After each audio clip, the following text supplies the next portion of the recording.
1570 റേഞ്ചിൽ കോട്ടാദോറിയ ഫാബ്രിക്കിൽ വരുന്ന ബ്യൂട്ടിഫുൾ ആയിട്ടുള്ള സൽവാർ സെറ്റാണ് ഇന്നത്തെ വീഡിയോയിൽ നമ്മൾ പ്രസൻറ്റ് ചെയ്യുന്നത്. ഓൾറെഡി നമ്മളിത് വെബ്സൈറ്റിൽ അപ്ലോഡ് ചെയ്തിട്ടുണ്ട്. പ്രോഡക്റ്റ് ഐ ഡി നമ്മൾ ഡിസ്ക്രിപ്ഷൻ ബോക്സിൽ കൊടുത്തിട്ടുണ്ട് കേട്ടോ.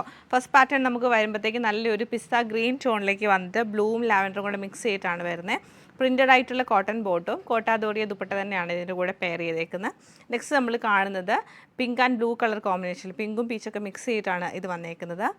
ഗ്രീനും യെല്ലോയും കൂടെ വരുന്നുണ്ട്. ലാസ്റ്റ് നമ്മൾ കാണുന്നത് നല്ലൊരു ബ്ലൂവും ഗ്രീനും കൂടെ മിക്സ് ചെയ്തിട്ടാണ് ഇത് വന്നേക്കുന്നത്. ഇത്രയും കളക്ഷൻ നമുക്ക് ഡീറ്റെയിൽ ആയിട്ട് കണ്ടു. ഫസ്റ്റ് പാറ്റേൺ നമുക്ക് ഇങ്ങനെയാണ് വന്നേക്കുന്നത്. നല്ലൊരു യെല്ലോ ഷെയ്ഡാണ് ബേസ് കളർ വരുന്നത്. അതിൽ ഡിഫറെൻറ്റ് കളേഴ്സിലുള്ള പ്രിൻ്റാണ് ചെയ്തേക്കുന്നത്. അതുപോലെ സൈഡിൽ നമുക്ക് നല്ലൊരു ബോർഡർ കൊടുത്തിട്ടുണ്ട്. സോഫ്റ്റ് ആയിട്ടുള്ള കോട്ടാദോറിയ ഫാബ്രിക്കിലാണ് ഈ ഒരു സൽവാർ സെറ്റ് നമുക്ക് വന്നേക്കുന്നത്. ദുപ്പട്ട സെയിം കോട്ടാദോറിയയിൽ തന്നെ വൈറ്റിൽ ലാവൻഡറും ബ്ലൂ ഒക്കെ മിക്സ് ചെയ്തിട്ടാണ് പ്രിൻറ്റ് വരുന്നത്. എൻഡിൽ നമുക്ക് ടോപ്പിൻ്റെ ഒരു പ്രിൻറ്റും ഉണ്ട്. ബോട്ടം പ്രിൻറ്റഡ് ആയിട്ടുള്ള കോട്ടൺ ബോട്ടമാണ് പെയർ ചെയ്തേക്കുന്നത്. നല്ലൊരു പീച്ച് ആൻഡ് ബ്ലൂ കളർ ടോണിലാണ് ഈ സെറ്റ് നമുക്ക് വന്നേക്കുന്നത്. ഭംഗിയായിട്ടുള്ള ഗ്രീൻ ആൻഡ് യെല്ലോ കളർ ടോണിലാണ് ഈ സെറ്റ് നമുക്ക് വരുന്നത്. ബ്ലൂ ആൻഡ് ഗ്രീൻ കളർ ടോണിലാണ് ഈ സെറ്റ് നമുക്ക് വന്നേക്കുന്നത്.